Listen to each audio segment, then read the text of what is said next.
wasn't there Tesla going to bring out a phone? That was a couple of years, 2 or 3 years ago. There was something about they were thinking about it, wasn't it? Wasn't there No, something there about? were always rumors, and somebody picked up on the rumors and said not only they have a tiny house that Tesla's supposed to be producing Yeah. for 10,000 or 50.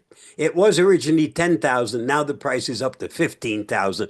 I guess, even tiny houses get more expensive. But again, it's bogus. Yeah. All right. Interesting.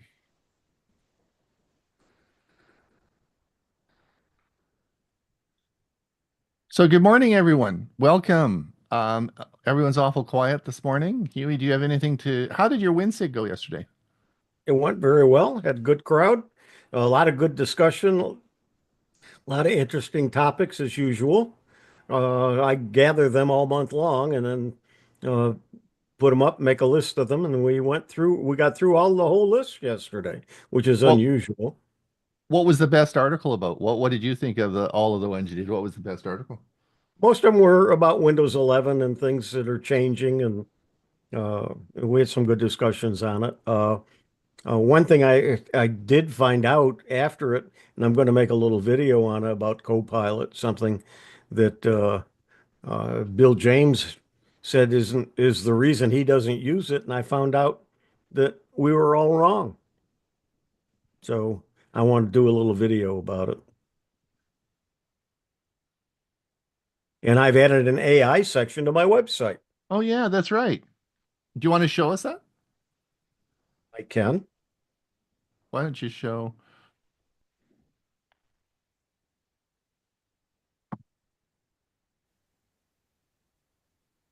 Okay, let's see. I got to do something, don't I?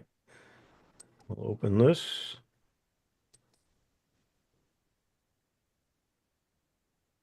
I've added an AI news. I've only added a few things to it, but I've got several videos. One that was actually what today, and then one from a couple of days ago, a few days ago. So I've got about 5 videos that I've been marking down, but I haven't known what to do to share them. So this is what I discovered I'm going to do.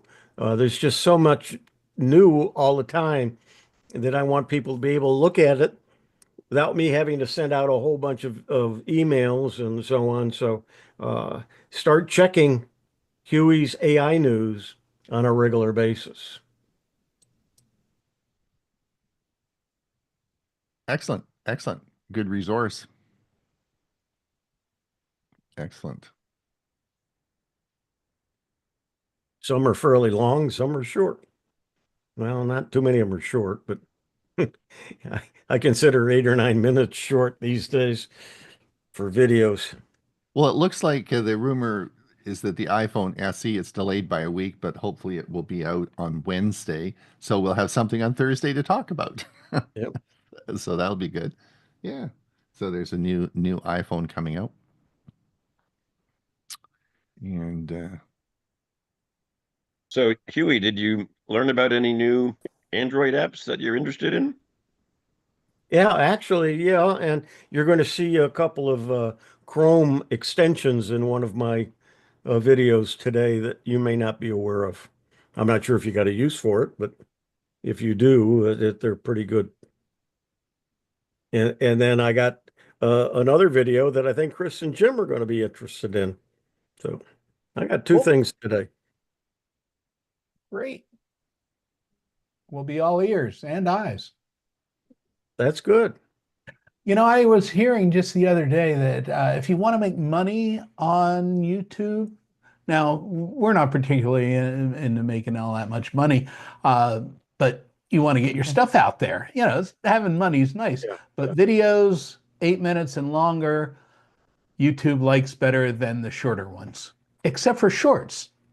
It makes no sense.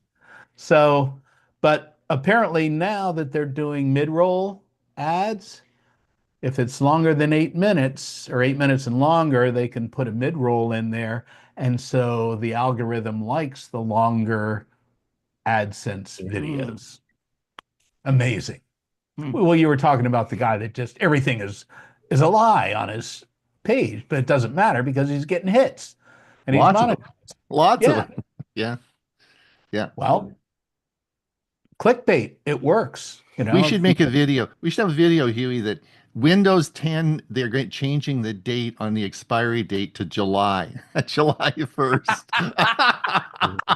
And we should send that out as a Windows. That would get lots of hits, eh? Yeah. Did you hear the I news? think I'm gonna tea. I have to That'd be cool. cook some ice.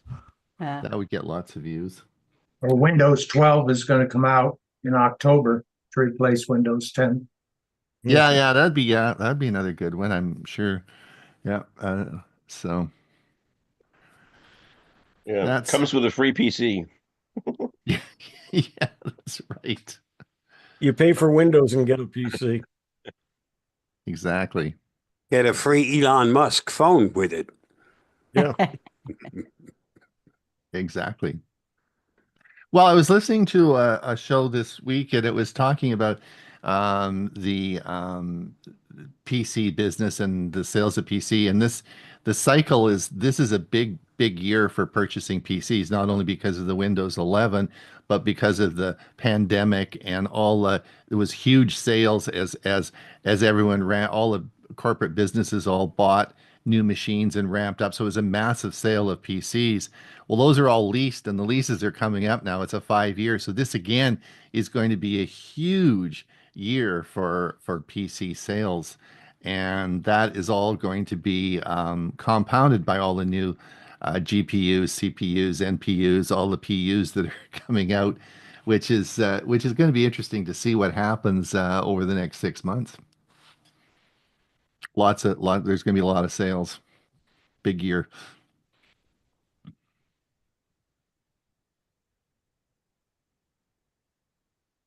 That should be a bonus to the tax department then.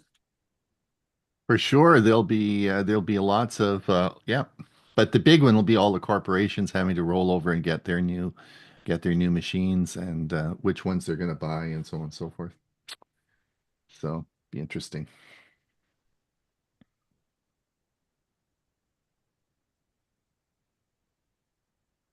Ray, you're awful quiet this morning. You haven't asked me any questions. Anybody die lately? Yeah, right. No, I'm focusing on the living these days. The music, right. There you go. I watched video this morning of let's see, I'm trying to think Santo and John. No, is it? Santo and Johnny, yes. Yeah. Sleepwalk was the instrumental they had in 1958. And I listened to the whole thing. Boy, that's just great music. Yep, Santo and Johnny Farina. correct. Puerto Rico, where they were from. One of the things we talked about on the Thursday show, and Ray reminded us last week, and I think this is a good one, is if you do have a YouTube Premium to get rid of the ads, part of the YouTube Premium is YouTube Music.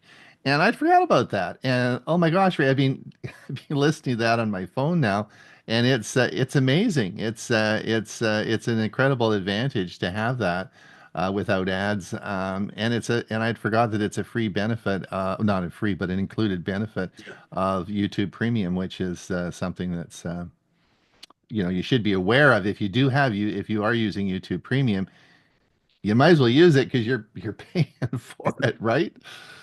Yeah. And YouTube Music also gives you the podcast. Yeah. Yeah, I Yeah, get all and my the- podcasts through YouTube Music. Mhm. Yeah. Yeah. The music program by itself is, I think, at least $10. Right. Right. So it's a good feature if you're not I Using- subscribe to YouTube TV which is different, of course, than YouTube, but they've had a disagreement and a contract dispute with Paramount Plus or Paramount. Settled. It's been settled. Yes, I know. I was getting to that. You're getting at me. So they weren't going to be showing CBS and Paramount Plus and a couple other things that they had. But they finally said, I just saw in the news I think it was yesterday or today that it got settled finally. But I get Paramount Plus free through T-Mobile, as I do also Apple TV. And I get T-Mobile, not T-Mobile, Paramount Plus through Walmart Plus. Yep. That's a good deal, Bob. Yeah, I get that That's too. a great deal. I'm subscribing now to Walmart Plus, so I don't have to go to Walmart all the time for my groceries. They do bring them to me. What a convenience that is. Mm-hmm. And they do a good job of picking like vegetables and some of that other, it's yeah, uh, dated things. I think they actually look at the dates to make sure it's not too close to expiring. And whenever Gail and I watch a series on Netflix and we get to season 3, it's not on Netflix, it's on Paramount Plus. And it always happens like that. And you got to go, and so it's always there on, and so I'm glad that that's included. Yeah, it's good. Kathleen, are you back to where you should be?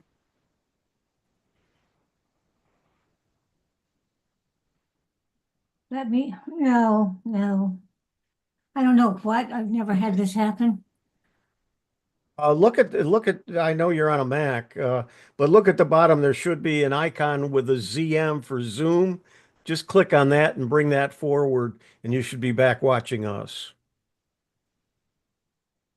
I am watching you. It's just the chat. I keep getting the same blank for the chat in the message that I replied to you, and I can't get the whole chat back at the bottom. It just keeps popping up the blank. It's a Mac, so I can't tell you. There's usually an X at the top of the chat. You should be able to close it.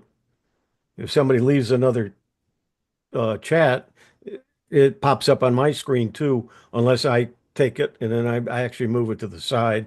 But I have a second monitor, so I can do that. Let's see. Oh, okay. Whatever I did, I'm now back to the chat. It was like, am I going to be talking to Chewy in chat for the rest of my Zoom class? You should be able to select who you send the message to and from. Oh, Right. is that what's happening? You're only seeing me? I Is that- sent you a message, and then every time I tried to send chat in general, it kept popping up that I was sending you another message. Okay, in blue, it says where it says to, and it's got my name. There's a drop down right next to that. Click that, and you can change it back to everyone. Oh, okay. What am I looking for? Next to two, it says my name, and there's a drop down next to a little arrow. Click the arrow, and it should drop down, and you can change it back to everyone. Okay, all right. Thank you.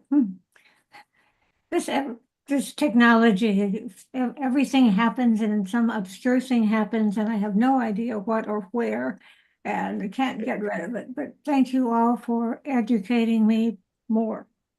Kathleen, I like your background. Yes, thank you. That's as I explained, it's something called The Gates, and it's a 20-year anniversary, and they put all kinds of these particular people put all kinds of odd installations all over the world, and this was Central Park, and I didn't believe I was there. It's a big thing in New York City now, sort of anniversary of the whole thing, but I forgot I was there, and it was 20 years ago. Time flies. Time flies when you're having fun. That's right. Yes, and yes. Speaking of time, Yeah, speaking of time, it's getting close. We still have a couple of minutes left. Just an interesting development or use of AI. I do a twice weekly thing here at the residence and on music. And tonight I'm featuring Randy Travis. And as you may know, he had a stroke in 2013 and lost the ability to speak, which he has back, but he still doesn't sing. But he has just released a new single based on AI where they digitized all his voice tracks and then used a donor voice to carry his tonality, if you will, to record a new single. Wow. Hmm.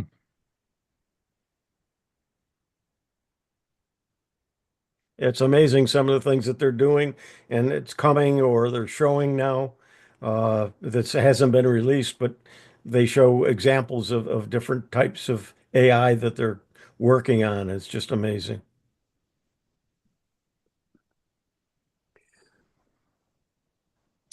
All Seeing right. Well, seeing some great advancements in medicine, specifically with cancer and AI, how it's helping to come up with some cures. amazing. Yep, for sure. It's all right. I think we're getting close to starting. I think we'll mute everyone and let's get going.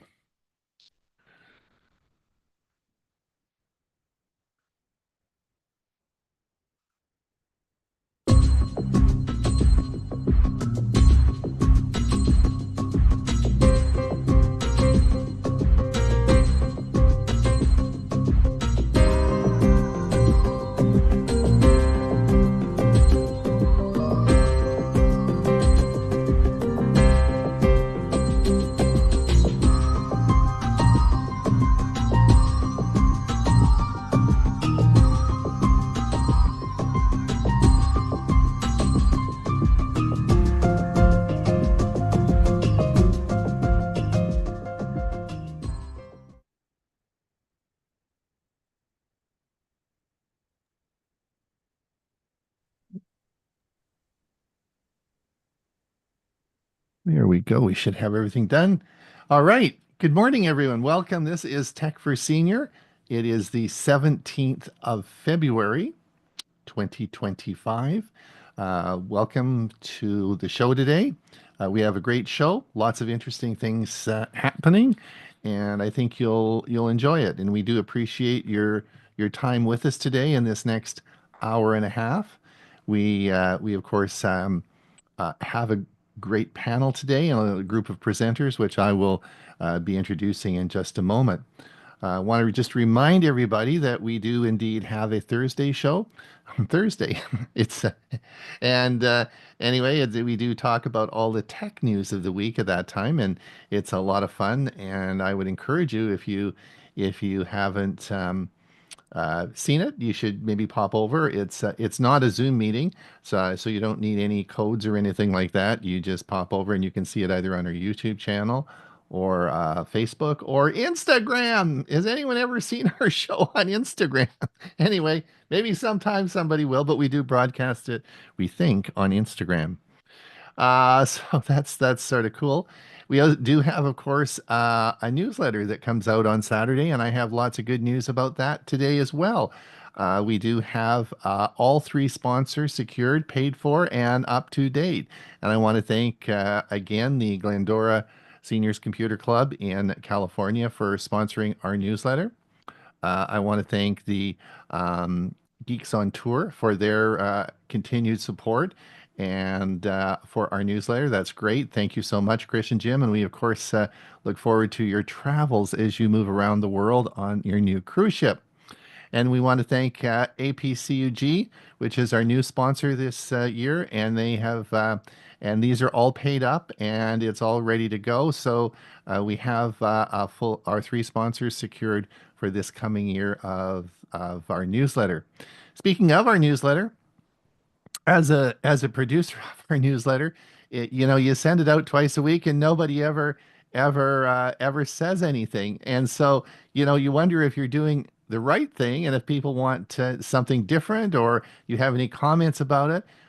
It's weird to be sending it out twice a week to about 1,000 people and no, you get zero feedback. So you wonder. I guess the only thing I would say about this is if it was a bad newsletter and nobody liked it, they'd all unsubscribe, right? So I guess the fact it's growing and we're continuing to do well with it, then that's a good thing. But I if you do have some as we move into 2025, if you do have any comments, anything you think we might could do, or you want to contribute, or anything you want to do, you want to contribute an article, please let me know. I'd like to be more inclusive than just, what I'm doing, so let me know. That's great. And thanks again for the sponsors. That's really, really great.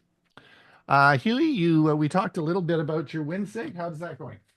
That worked out okay for you? Well, we had a good crowd and a lot of good discussion, a lot of good items we talked about, and I'm real pleased with it. It's after about 30 years, I think we're starting to get the hang of it. There you go. There you go. In addition, we have, of course, today we have our YouTube premiere series. Just to let everyone know, that I'll put in the chat the link to and today, Bill James is going to talk on Microsoft backups. That's a good topic. Chris Gould's going to talk on Google Slides with Google Photos, and Huey, you're doing image to text. You did a great video on that about a year ago. So that's going to be there as well. So that will be at 1:30, and that should be a lot of fun. And I encourage people to use that.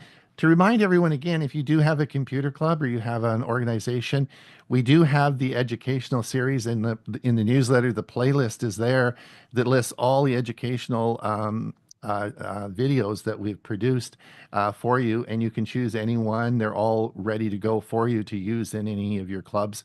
It makes a great 10-minute show. If just play it, and we're happy that you do that. So just a reminder, if you are looking for stuff and you can't, you're wondering where to go and you want to do some presentations on stuff, then it's all ready for you. So that'll be at 1:30. Ray, we're looking forward to your toe tapping music today. It won't be exactly toe tapping, but I think you'll really enjoy it. I really enjoyed putting it together. One of my favorite duos of all time. We'll keep it a secret till we play it. Okay. All right. And Bob, you're getting ready to go here. I think we can probably start. Let's get going with the famous tech talk. If you're ready, I am too. So let's get started. Here's my Tech Talk and Beyond for the week ending February 14th, 2025. This week's topic, shortcuts versus PWAs. Unlock the surprising truth behind these game-changing tools. Shortcuts versus progressive web apps. Imagine you have a crush on a pizza place across the street. You love their pepperoni so much that you decide you want a quick, easy access every time your stomach rumbles. No scrolling, no searching, just a single tap away from cheesy bliss. You have two main ways to keep your favorite pizza spot on speed dial. Create a shortcut, like pinning a note to your fridge. Install a progressive web app, like building your very own mini pizzeria at home, minus the actual pizza, of course. But which is better and what's the real difference? Let's dive in. Number one, what is a shortcut anyway? A shortcut is essentially a direct link to a website. When you add to home screen on your smartphone or create a desktop shortcut on your computer, you're saving yourself from having to type the URL over and over again. It's like slapping a sticky note on your phone or computer that says, hey, next time, just tap here. Pros. Super quick to create. Saves you from Google searching or typing a web address. You can arrange or rename them to keep your favorite close at hand. Cons. It's still just a link that opens in your browser. No fancy offline access. Fewer options, no advanced features. In short, a shortcut is your standard issue convenience tool. No bells, no whistles, but it does the trick for a quick visit. Number two, meet the progressive web app. A progressive web app takes the idea of a shortcut and feeds it a muscle-building protein shake. At its core, a PWA is a website that acts like a true app. For instance, Twitter, Spotify, and Starbucks all offer PWAs that let you browse, stream, or order just like you would on a regular app, all without actually going through your device's app store. Key PWA superpowers include offline access. Once you've loaded content, you can often still access parts of the app even without an internet connection. App-like interface. They can launch in a standalone window and behave like a native app, making them feel more official and less browsery. Push notifications. Depending on the site and your device's support, PWAs can send you real-time updates that you can disable if you're not a fan of too many dings. Automatic updates. They update themselves in the background without bugging you for permission every 5 minutes. Discoverability. Some PWAs can be found in app stores like the Microsoft Store or Google Play Store in some cases, but you can also install them directly from your browser. No store required. Number 3. So why go PWA over a simple shortcut? User experience. PWAs can look and behave like native apps, complete with full screen mode and a fancy icon that makes them stand out and look pretty on your device. Performance. Thanks to their caching abilities, some PWAs can load content quickly, even if your internet is doing that wonderful buffering dance we all love so much. Less storage. PWAs generally take up less space than a regular native app. This is especially handy if your phone's storage is perpetually at 99%. We've all been there, crossing our fingers as we try to download yet another cat meme. Cross-platform awesomeness. PWAs run in any modern web browser, so whether you're Team Android, Team iOS, or even Team Wait, can I do this on my fridge? You're usually good to go. Number 4. Current trends and latest tidbits. Better browser support. Modern browsers, Chrome, Edge, Firefox, and Safari, continue to improve PWA support. Safari, which lagged behind a bit in the past, is increasingly adopting more of the PWA features, like push notifications on Mac OS. Desktop PWAs. On Windows, Mac OS, and even Linux, you can now install PWAs directly from browsers like Chrome and Microsoft Edge. You get a nice icon on your desktop or start menu, making it feel like a good old application. App stores. Some companies are experimenting with listing their PWAs in official app stores for easy discovery, though this is still a hit or miss scenario. Developer love. More websites are turning into PWAs to offer offline modes, background sync, and push notifications. This is great if you like shiny new features, but can also be trouble if you're easily distracted by pop-up notifications. Sorry, that was your gym's PWA telling you to work out. Number 5. Humor break. The shortcut versus PWA pizza analogy. Shortcut. Like asking for a business card from your favorite pizzeria and taping it to your fridge. It's a constant reminder, but it won't magically hand you a slice. PWA. Like inviting the chef from the pizzeria to to set up a mini pizza station in your kitchen. You'll still need ingredients, the internet, for new or updated pizzas, the content, but the chef can whip up something from the last batch when you're offline. Plus, ring a bell, send a notification when fresh slices are ready. Number 6. Which one should you use? If you just want a quick link and don't care about offline capabilities or push notifications, a shortcut is all you need. One tap and you're off to the website.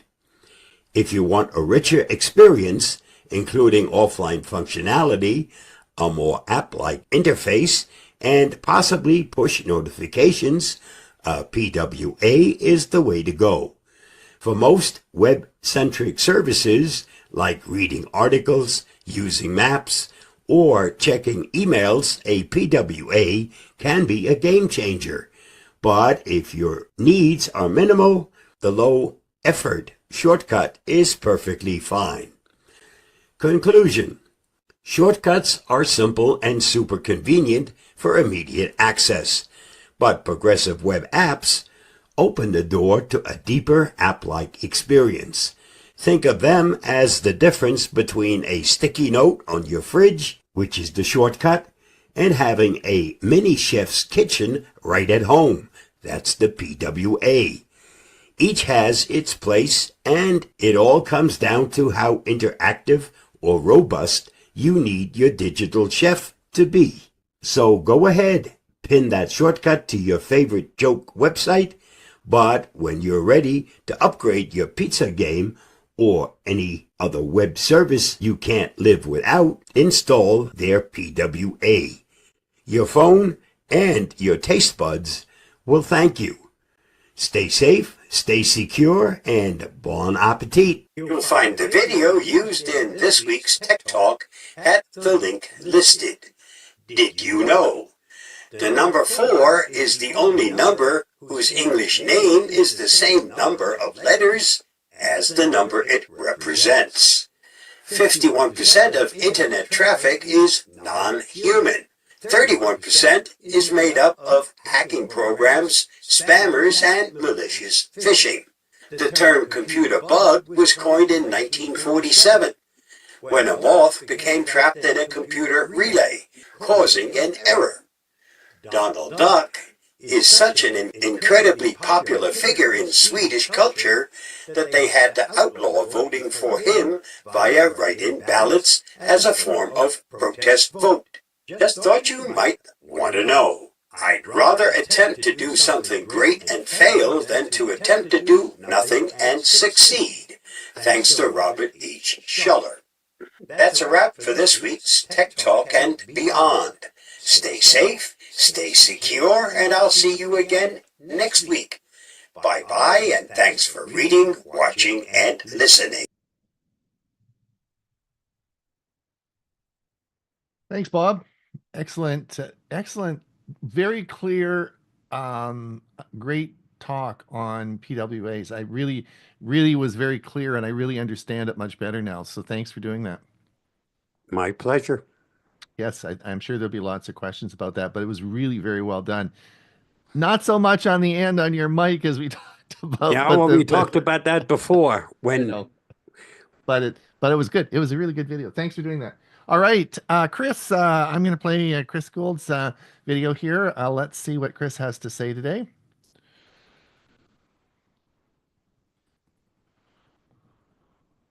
Hi, I'm Chris Gould with Geeks on Tour, and this is Fun with Photos. We said you take your phone because you're going to be taking a lot of pictures, right?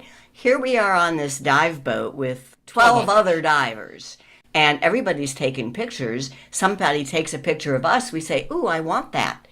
What do? You normally email the photo to somebody or text it to them or use Google Photos to send it to them. Well, there's no internet connection, so you're not going to get it.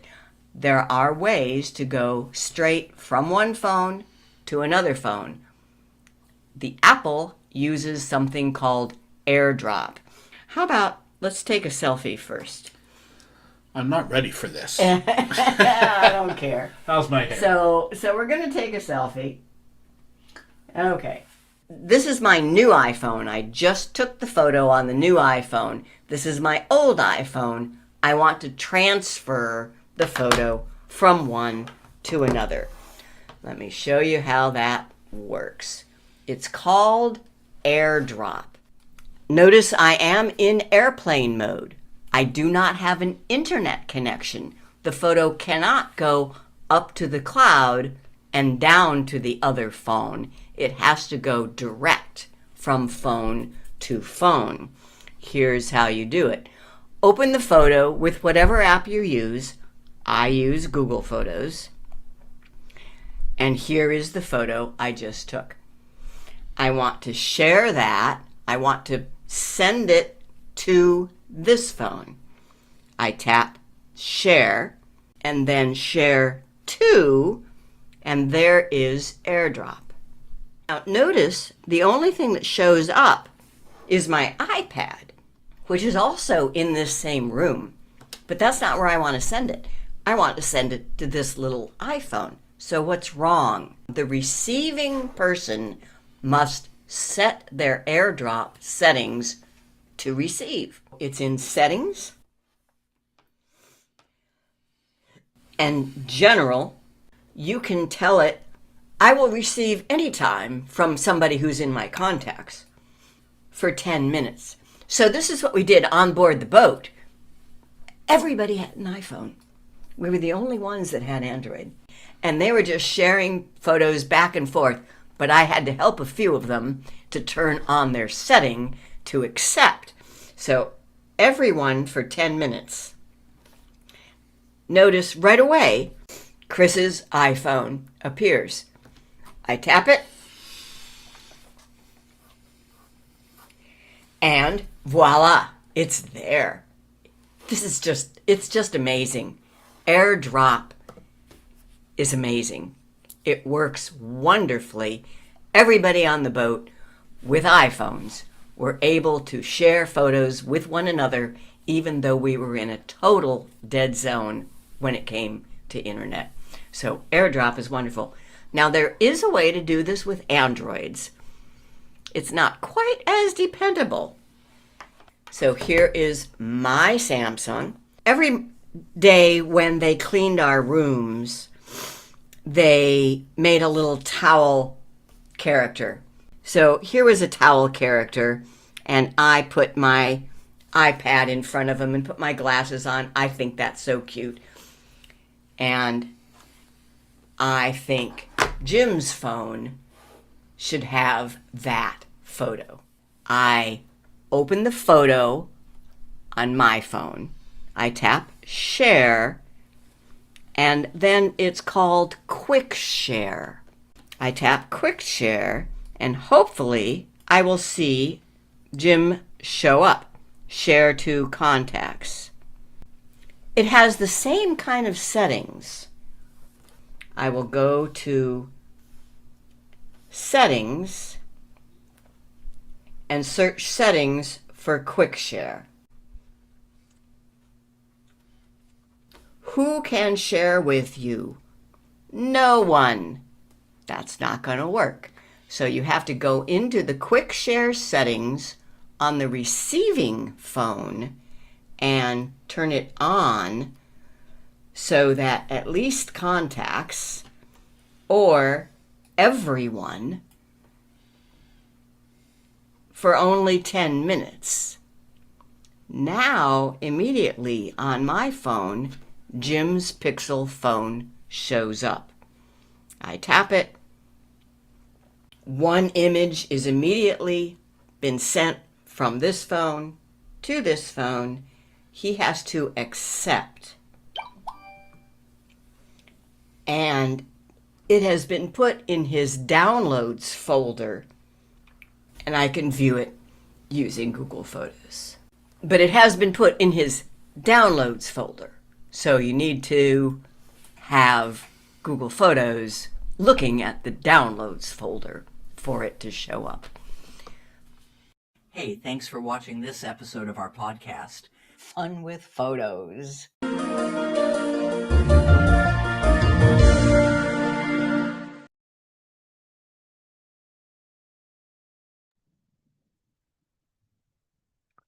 Interesting. I didn't know that. I'm learning a lot today, Chris. That's great. I'm sure there'll be lots of questions about that in the Q&A. All right, let's see what we've got up next for everyone.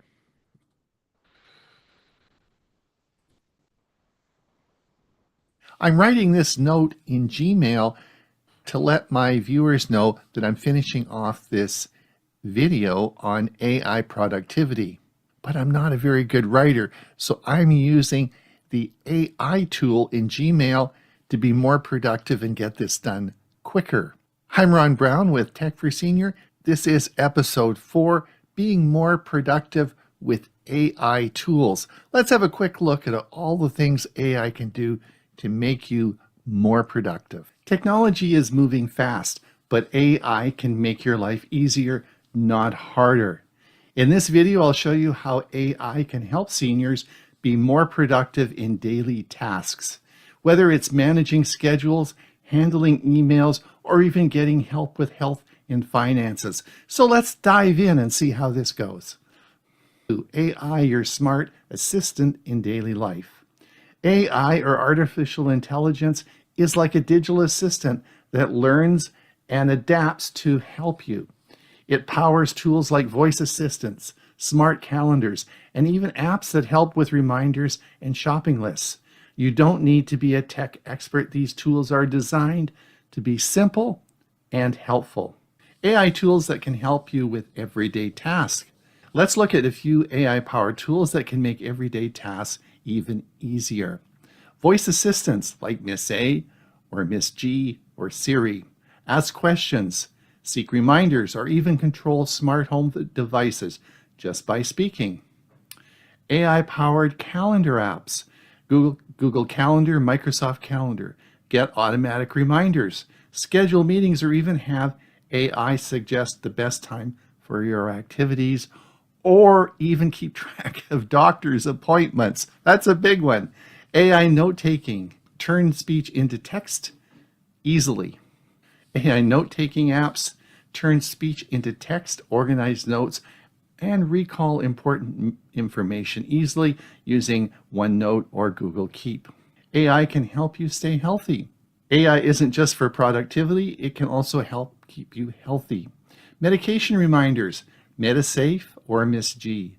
Never forget to take your pills with AI-powered alerts. AI health monitors, KardioMobile, Fitbit, Apple Watch. I've done a lot of videos about those. Track heart rate, sleeping patterns, and even detect health issues early. Telehealth, AI chatbots, online clinics, web ID. Get help online. Get quick health advice without waiting for a doctor's visit. Stay connected with AI. AI can also help stay in touch with your family and friends, even if you're far away. There's smart video calls, Zoom, Google Meet, Skype. All have AI features like you can blur backgrounds, add captions, schedule calls easily with AI assistants. AI-powered email and messaging, Gmail, Smart Compose, Grammarly, ChatGPT, all let AI help you write clear and effective messages without typos. Social media AI tools, Facebook AI, YouTube recommendations. Discover new interests, find groups, and stay updated on loved ones. Managing finance and staying safe with AI. AI can also help with budgeting, shopping, and keeping you safe online. AI shopping assistants such as Amazon Alexa or Google Shopping compare prices and find the best deals automatically. AI budgeting apps like Mint or Personal Capital, tracking spending, planning budgets, and even getting financial tips. Online security detects scams and protect yourself from fraud with AI warnings. AI is not here to replace people. It's here to help make life easier, safer, and more enjoyable. Start small, try voice assistant, set up an AI-powered calendar, and explore an AI app that interests you. Well, it's back to finishing my letter. Oh, it's already done. AI saves me so much time. But you know how I can save you a lot of time? If you click that like and subscribe, and then you won't have to go find the next 6 videos I'm going to make about AI. This is episode 4, and I'll be putting the playlist link in the description because there's, of course, episode 1, 2, and 3, which you can watch now. Like and subscribe, and you'll be notified as the whole series is produced, and it's free. Well, it's Ron Brown with Tech for Senior. Hopefully you enjoyed this video, and until we see you again. Okay, Huey, you're up. I certainly am. And let me get set here. And of course, I should have done this earlier, but I didn't.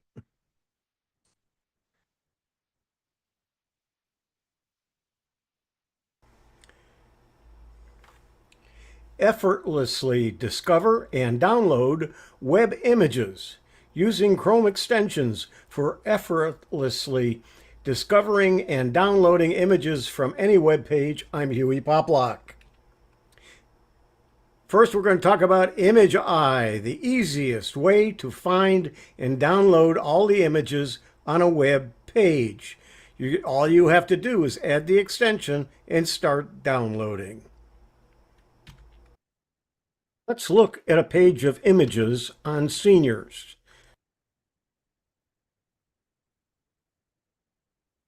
We'll come up here, go to Images, and we want to make sure that we're only using images that we can by usage rights. So we're going to do Creative Commons licenses. That will eliminate all the ones that would be copyright issues. And now what we're going to do is we're going to come up here where we've already installed the extension for ImageEye. We click on it. It opens up a side panel. It shows us that there was 209 images. It selected all of them. And so as we come down here, we see all of the images that are there and continue on down through 209 of them. Now there's several things that we can do. We can sort by size. So if this is showing all of them, or we could say just the large ones. And now there's 71 images. Or we could say just the small ones. And the small ones are 192 by 192, 150 by 150. So we're going to say just the large ones. And it tells us whether it is a JPEG or some other format, and then it gives the size of the picture and how big it is. Now, from here, when we go to download it, we can download it as a JPG, a JPEG, JPEG, a PNG, or a WebP. So we have the choice. So a lot of these might be WebPs, but if we tell it we want JPG, bingo, what did we just get? We got that picture.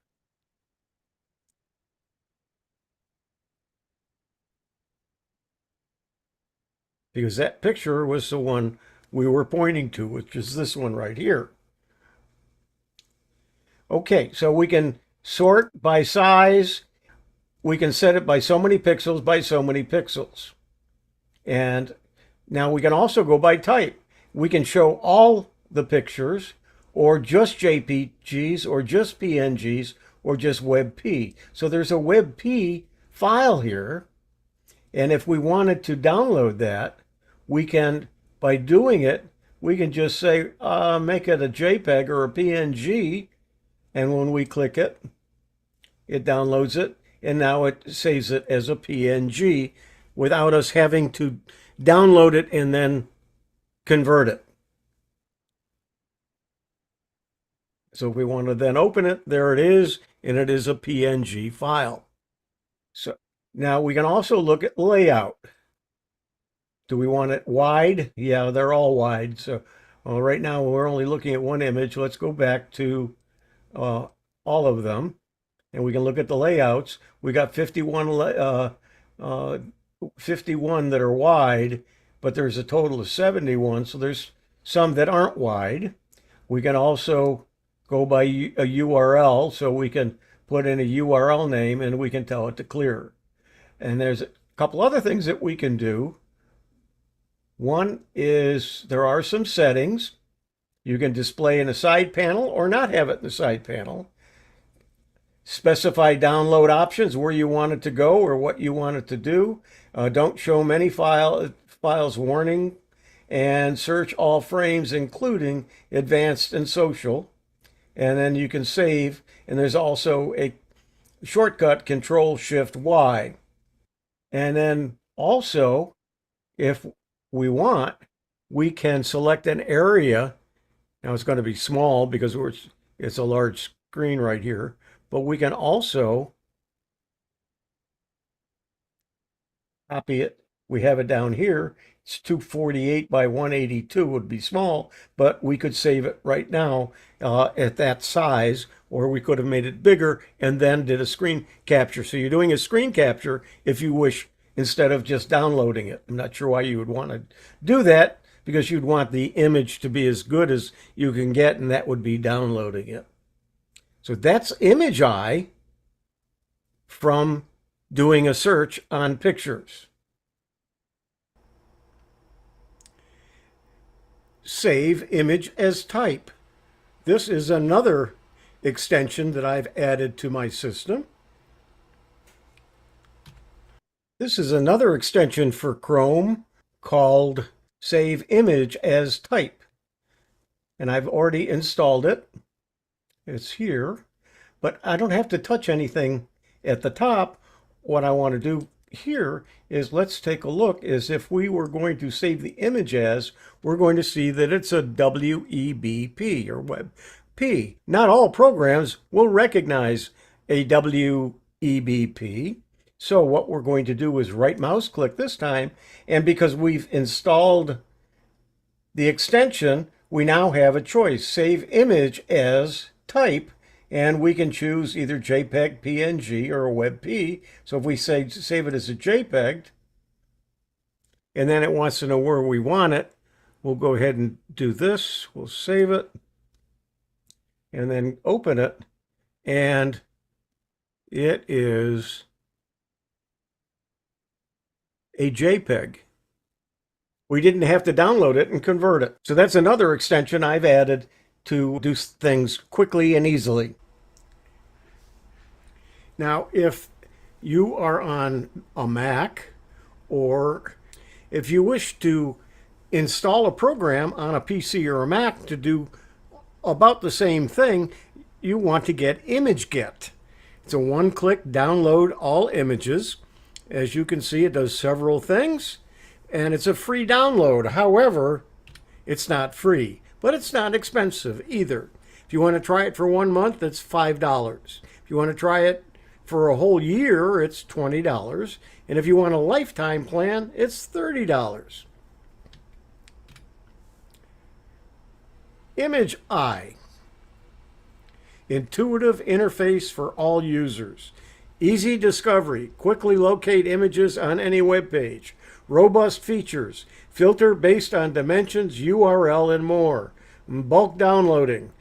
Select and download multiple images at once.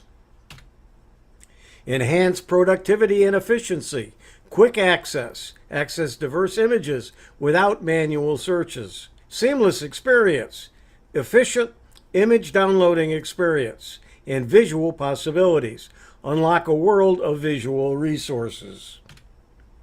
Advanced filtering options. Pixel dimensions. Filter images by height and width. URL. Find images from a specific source. And file size. Sort the file by size that you need. And bulk downloading made simple. You can select all and download all the images on a page with one click, and you can choose specific images and select only the images you need. Uses JPEG, PNG, GIF, and WebP. Say goodbye to manual searches, save time, increase efficiency, and simplify workflow. Unlock visual possibilities today. Experience the convenience of ImageEye or one of the other programs that I showed you and transform your image downloading experience. I'm Huey Poplock. Huey, I am so excited. I spend my life looking for images, and that is unbelievable. Image Eye, it's crazy good. Is it real? Is there, am I missing a point here? Is there something? No, I think it's great. Oh, that's crazy good. Yes, I'm excited. I'm pumped. That's great. Got some more questions for you, but we'll save them for the Q&A. Good one. That's excellent. All right. Let's see what we've got here for you now.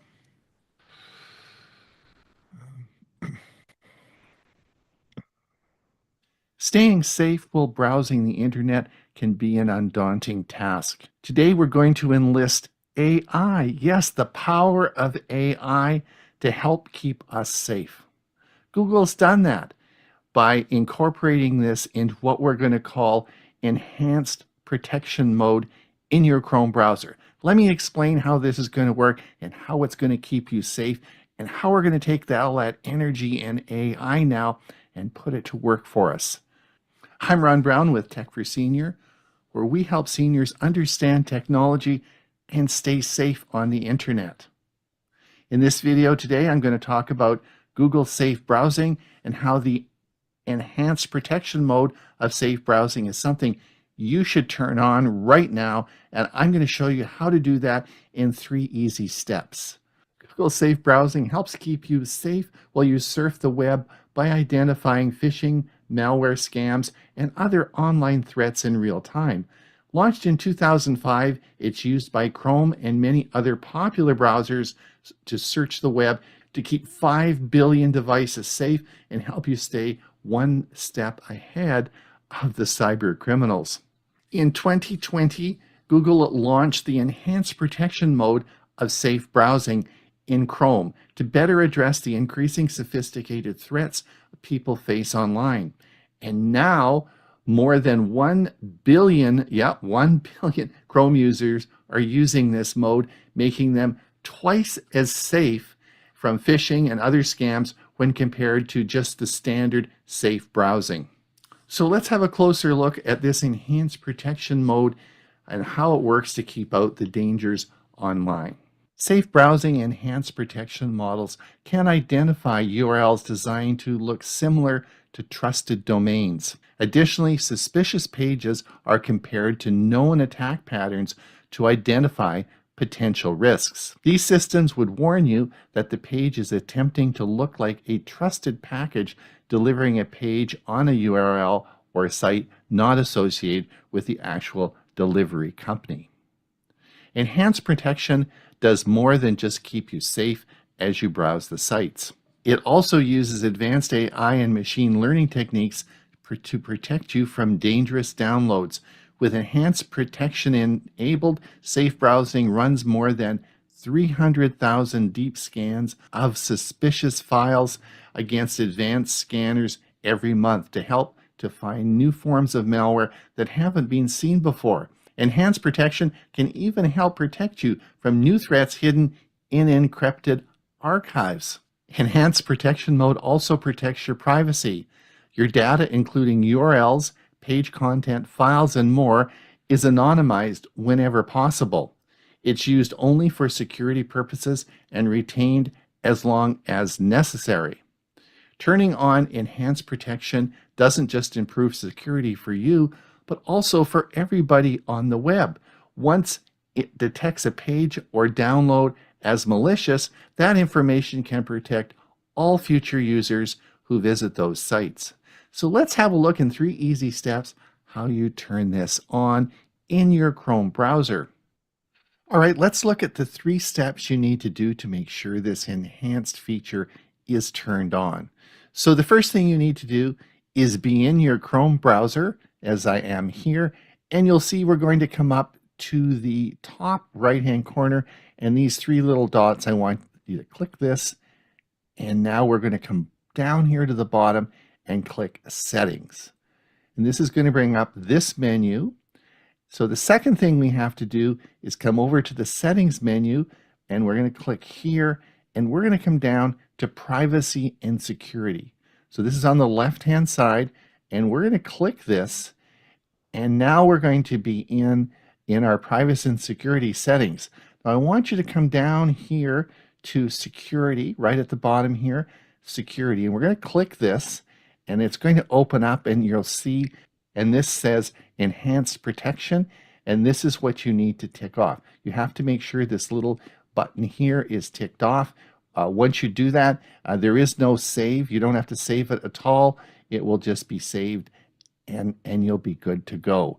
Now, this morning I did this on my Chromebook, and when I checked my Windows 10 and 11 machines, it also had been turned on. So if your Chrome browser is synced to other devices, I suspect you only have to do this once. But I would just check to make sure that this is done and activated. And once this is done, then you're going to have the power of AI behind you to keep you safe. So please make sure that's turned on. It's Ron Brown with Tech for Senior. Stay safe in your travels, and we'll see you again for the next video. Okay. Huey, you're up again. Yes, absolutely.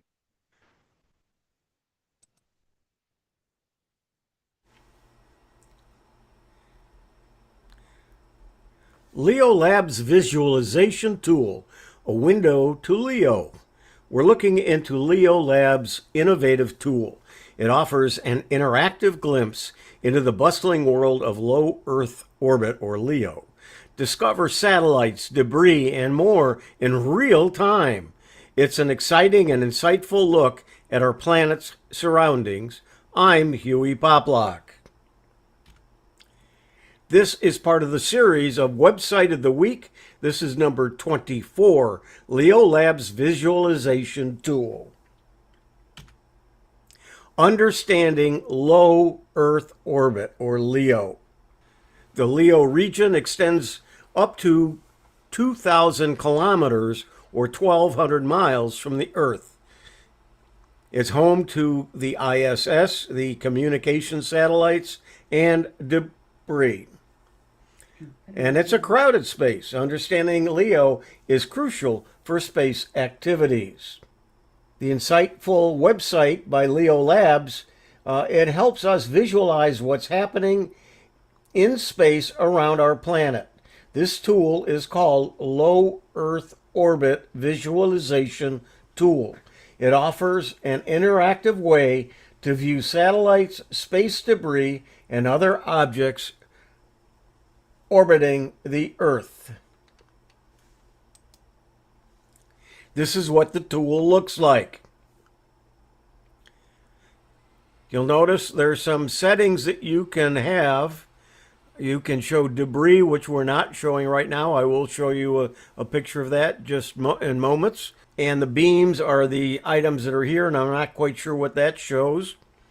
And then you can have instruments. You can follow the Earth and auto refresh. Right now we're showing the object type. They are up here: payload, rocket body, debris, and unknown. And I'm going to show you a little bit more on those kind of things as well. The tool's core purpose is satellite tracking. It shows the real-time satellite positions. Debris monitoring tracks distribution and movement of space junk. An educational resource teaches about space and orbital objects. All the purple is space debris. Unbelievable. Interactive map feature. Real-time positions. Objects move dynamically on the map. Global view. See objects orbiting from different regions, and easy to use. You can navigate the map with simple controls. We're going to be doing that in just a few minutes. Object information feature. You can have detailed data, origin details, and orbit paths. So the search functionality, you can enter a name or an ID of a specific object. There are instant results. Tool quickly locates that object, and you can track the path, follow its orbit around the Earth. Here we're looking at the perigee, and that's the distance of the lowest point closest to the Earth. Visualizing debris clouds. There's known events, Cosmos 1408, and implications, understanding the impact of such events. Again, the debris, as well as all of the satellites that are in the sky. The importance is space safety. We see the active satellites, the space missions, and how to avoid collisions. A tool enables collision avoidance. It enhances the safety for active satellites. It helps to secure future space missions. Informing space policy, debris issues, need for regulation, and policy makers. Data aids policy decisions. It highlights the debris threat, and it promotes the creation of new space regulations. Here we're seeing the degree of inclination. So, raising public awareness with space, human impact, and complexity. The tool educates the public, it shows human activities impact, and it explains the space complexities, and it fosters greater appreciation. Here we put in the search for Starlink. So these are just Starlink satellites showing in green.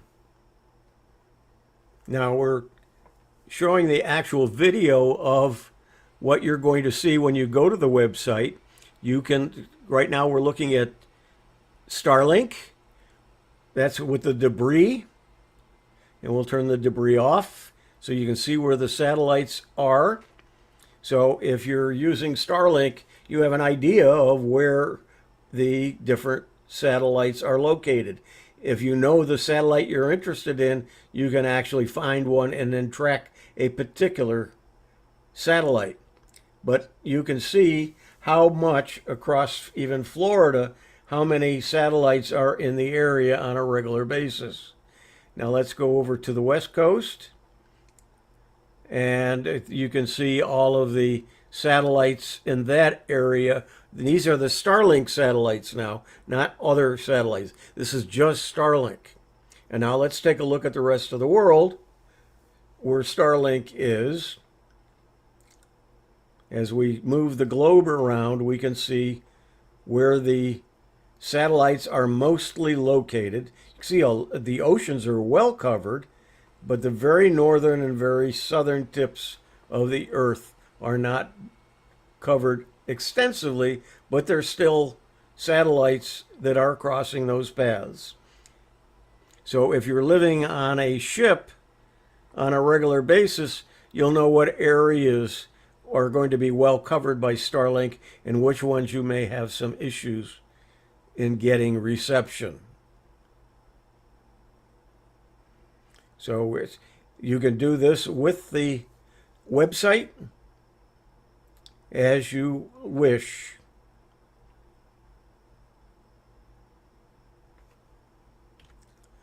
So the Leo Labs tool, the key takeaways are you can track satellites, you can monitor debris, and you can educate all. It's invaluable for space enthusiasts, provides a window into space activity, and it helps us appreciate modern world complexities. This has been Leo Labs Visualization Tool, a window to Leo. I'm Huey Poplock.